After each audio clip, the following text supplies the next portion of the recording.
अच्छा, आज व्लॉग थोड़ा सा लंबा हो रहा है, ये देख के आप लोग प्लीज़ डर मत, और आपको बहुत मज़ा आने वाला, आई एश्योर यू। मज़ा ना आए तो पैसे वापस। और ये राखी बांधने का हमें फ़ायदा ये हुआ है कि और कपड़ों को ड्राई करते हुए भी वो बॉल्स डालना बहुत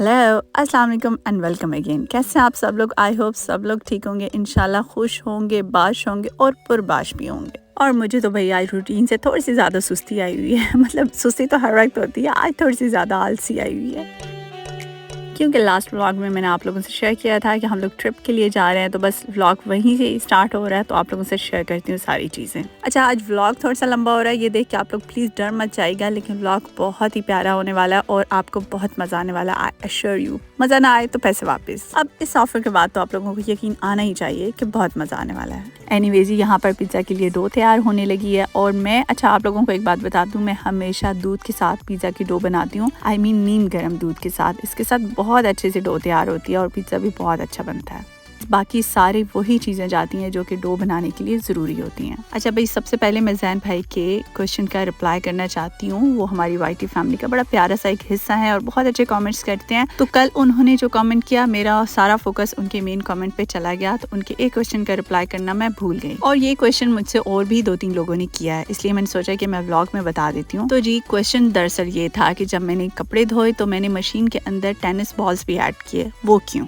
गुड क्वेश्चन, बट मुझे ऐसा लगा था कि बहुत सारे लोग जानते हैं, तो इसलिए मैंने नहीं उसे एक्सप्लेन किया। क्वेश्चन का रिप्लाई मैं भी करती हूँ, बट मैं अभी आपको दिखा रही थी कि डो कितनी सॉफ्ट रेडी हुई है। अच्छा, तो हमने जिधर जाना था ना, उसके लिए ज़रूरी है कि पहले ऑनलाइन टिकट्स लेने हैं, अदरवाइज़ जब आप वहाँ पर जाके लेते हैं ना तो थोड़े से महंगे मिलते हैं।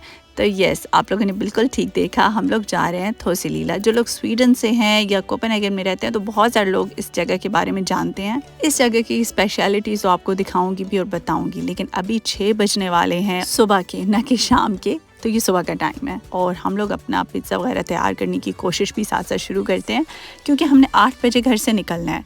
जागी तो मैं काफ़ी अर्ली मॉर्निंग थी, लेकिन आप देखें 6 बजे भी कितना अच्छा खासा सूरज निकला हुआ होता है और अच्छी खासी हीट हुई थी, क्योंकि आज टेम्परेचर 23-24 हो रहा था। तो जिस जगह पे हमने जाना है ना, उसके लिए परफेक्ट वेदर है आज। अच्छा भाई, यहाँ पर हो रहा है टाइम सेव, इसीलिए मैंने सोचा कि एक ही बड़ा सा पिज़्ज़ा बना लेती हूँ रेक्टेंगल शेप का।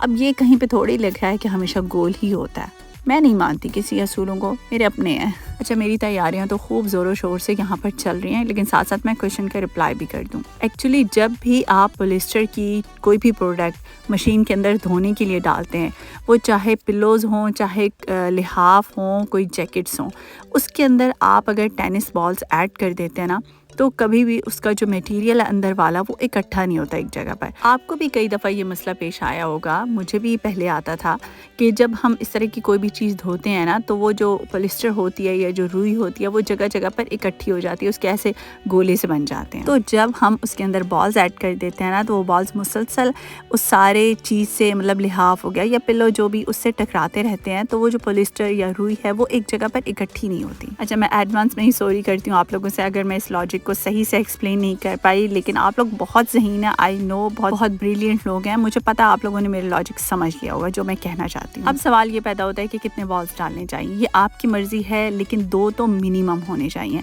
मैं 3 ऐड करती हूँ, क्योंकि 3 का एक यहाँ पर ऐसे पैक मिलता है, तो मैंने बिल्कुल नया कपड़ों के लिए रखा हुआ है, तो जब भी मैं कोई ऐसी चीज़ धोती हूँ तो उसके अंदर ऐड करती हूँ। धोते हुए भी और कपड़ों को ड्राई करते हुए भी वो बॉल्स डालना बहुत ज़रूरी होता है, उससे सारा कुछ बैलेंस हो जाता है। लो जी, हमारी साथ साथ तैयारी भी कंप्लीट हो गई और यहाँ पर हम लोगों ने 2 शोल्डर बैग्स तैयार कर लिए थे, एक मेरे पास था और एक ईमान के पास। तो जैसा मैंने आपको लास्ट वीडियो में बताया था ना कि हम लोग फैमिलीज के साथ नहीं जा रहे, हम लोग लेडीज बच्चों को लेके जा रही हैं, तो बस इसीलिए हम लोग पब्लिक ट्रांसपोर्ट का यूज़ करेंगे। 8:45 का टाइम है हम सब लोगों के लिए वहाँ पर ट्रेन स्टेशन पे पहुँचने के लिए, ताकि जो 9 बजे वाली ट्रेन आ रही है उस पर हम जा सकें। हम 3 फैमिलीज तो बिफोर टाइम ही पहुँच गए थे, क्योंकि हम तीनों का सेम ही रूट था, इसीलिए हम लोगों ने सेम बस यूज़ की थी।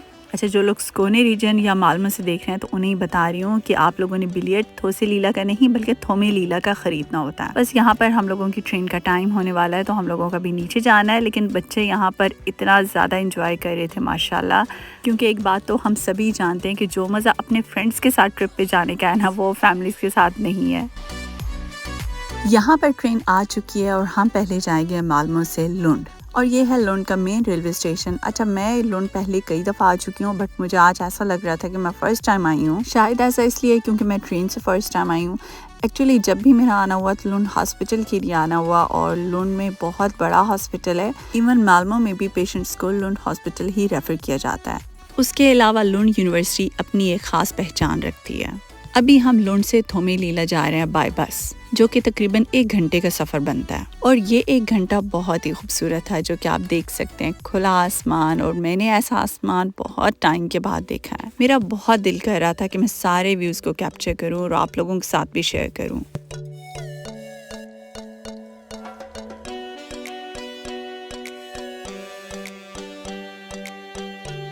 अभी हम ऑलमोस्ट थोमेलीला पहुंचने वाले हैं। थोमेलीला से थोसेलीला टैक्सी के ज़रिए भी जाया जा सकता है, जो कि 3 मिनट की ड्राइव है। और दूसरा तरीका अपने 2 टायरों का इस्तेमाल, जो कि अल्लाह ताला ने आपको दिए हैं। यस, आप पैदल भी जा सकते हैं। ये तकरीबन आधे घंटे की वॉक थी। लिखा हुआ 26 मिनट्स आते हैं, बट इतना नहीं लगता है। यहाँ पर सिर्फ एक मसला हमें दरपेश है, वो ये कि धूप बहुत तेज़ है और अभी बज रहे हैं दिन के 10:30, क्योंकि थोसेलीला 10 बजे ही ओपन होता है, 10 से लेकर शाम 5 बजे तक, और वो भी वीकेंड में। अगर वर्किंग डेज की बात करें तो वो शाम 4 बजे क्लोज हो जाता है। आपको एक इंटरेस्टिंग बात बताऊं कि आज थोसेलीला के ओपन होने का फर्स्ट डे है, मतलब कि ये 1 जून से ही ओपन हुआ है, और हमने पहले दिन ही धावा बोल दिया। सिर्फ हमने ही नहीं, और भी बहुत सारे लोगों ने ऐसे ही धावा बोला है, क्योंकि काफ़ी ज़्यादा रश है। ऑनलाइन टिकट से जो QR कोड मिलता है वो इसे यहाँ पर स्कैन करते हैं और उसके बाद आपको उतने ही बैंड्स दे देते हैं। मैंने अपने फ़ोन से 5 लोगों का इकट्ठा टिकट बाय किया था, तो 5 लोग थे, 5 हमें बैंड्स मिल गए और हमने बारी बारी ये राखियाँ बांध ली। और ये राखी बांधने का हमें फ़ायदा ये हुआ है कि अंदर अब हमें कहीं पर भी पे करने की ज़रूरत नहीं है, मतलब सब झूले सब कुछ फ्री हो गया। ये सामान वाली रेडी हम ऑनलाइन बुक भी करवा सकते हैं और इधर आकर भी ले सकते हैं, लेकिन ये टिकट में नहीं होता, इसके अलग से चार्जेस होते हैं। जैसे ही हमारा पहुंचना था इस एरिया में, और बच्चे खड़े हो गए झूलों की लाइन में, और हम भी इतने थके हुए थे ना कि बच्चे वहाँ झूलों पे गए और हमने भी एक दरख्त के नीचे अपनी चादरें बिछाई, सामान रखा और बैठ गए। बच्चों को इतना पसंद आया कि वो सेकंड टाइम भी लाइन में खड़े हो गए और वो सेकंड टाइम भी झूला ले रहे थे। लेकिन अब उनकी एक्साइटमेंट देख के ना हमने भी फैसला कर लिया कुएं में छलांग लगाने का, क्योंकि इसने हमें ऐसा घुमाया। लेकिन मुझे एक तसल्ली थी कि शायद इस बहाने मेरा दिमाग जगह पर आ जाए, क्योंकि मेरे हस्बैंड अक्सर कहते हैं कि मेरा दिमाग जगह पे नहीं है। Hope for the best. लेकिन अभी तो भाई हमारा मज़ेदार सा खाना खुल चुका है और भाई सब ने ऐसा कमाल किया, मैं कहती हूँ कि बस मैं तो शर्मा ही गई। मतलब सब लोगों ने इतना टेस्टफुल खाना बनाया था ना कि मैं कहती हूँ शेफ़ के अवार्ड के असल हकदार तो इधर ही हैं। अब कुछ बात हो जाए थोसेलीला पार्क की। एक्चुअली थोसेलीला एक समरलैंड है, इसीलिए ये सिर्फ और सिर्फ गर्मियों में होता है, 2 से 3 महीने।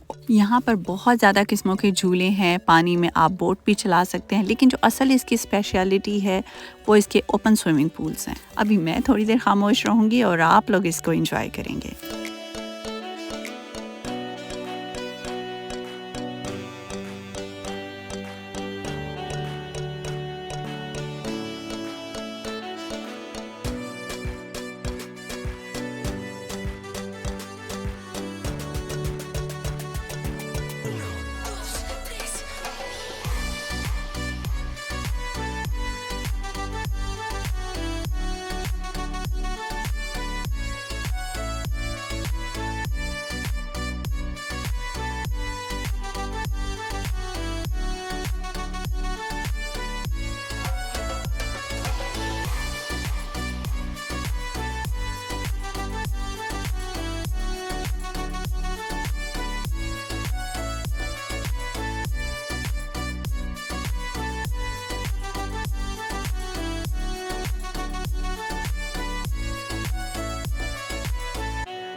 तो बताएं मज़ा आया ना आपको? मुझे तो ये स्विमिंग पूल्स बहुत बहुत ज़्यादा अच्छे लगे और मुख्तलिफ़ किस्मों के थे।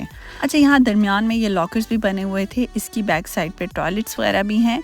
ये लॉकर्स इसलिए हैं, ये तो आपको खैर परचेज़ भी करने पड़ते हैं। इसके अंदर आप अपने स्विमिंग के कपड़े वगैरह या जो चेंज करते हैं वो आप रख सकते हैं। अच्छा, थोसे लीला का एरिया बहुत बड़ा है, मतलब एक साइड पे पूल्स हैं तो दूसरे कोने में झूले हैं और झूलों का भी गैप बहुत ज़्यादा है, इसीलिए जूतों की सिलेक्शन का खास ख्याल रखना होता है। मैं बता नहीं सकती कि बच्चों ने कितना एंजॉय किया। बच्चों ने ना कुछ खाया ना पिया, बस सारा टाइम उनका यही दिल था कि हमें छोड़ दो और हमें स्विमिंग करने दो। और यहाँ पर एक शॉप भी है जहाँ से ये एक्स्ट्रा चप्पल वगैरह बच्चों के लिए बाय कर सकते हैं, साथ ही टॉय शॉप है।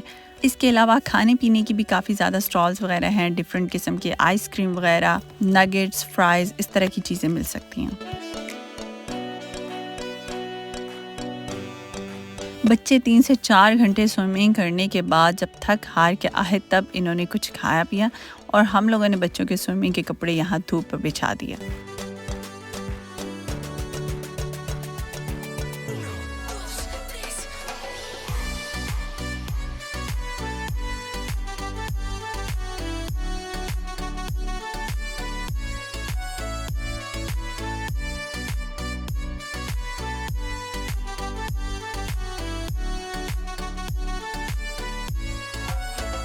अब बच्चे यहाँ पर रोलर कोस्टर की क्यू में लगे हुए हैं और मैं कहती हूँ बच्चे तो ऐसे कोई दीवाने हो गए ना कि बस एक से उतरते थे दूसरे पे दूसरे, और इन्होंने कोई 6-6 बार इंजॉय किया झूलों को। और मेरा बड़ा दिल था कि मैं इसको इंजॉय करूँगी, बट मेरे साथ कोई और रेडी नहीं हुआ क्योंकि इन सब लोगों ने जो पहला झूला लिया था ना, बस उसी से ही इनके दिमाग का काम तमाम हो गया था। इन लोगों ने कहा कि हम में अब बिल्कुल भी हिम्मत नहीं है कोई और चक्कर बर्दाश्त करने की। तो बस फिर मैंने भी देख के गुजारा चला लिया, क्योंकि ये चीज़ें तो एंजॉय करने के लिए होती हैं और फिर अकेले में आप कैसे एंजॉय करें, इसलिए फिर मैंने भी देख के गुजारा चला लिया था।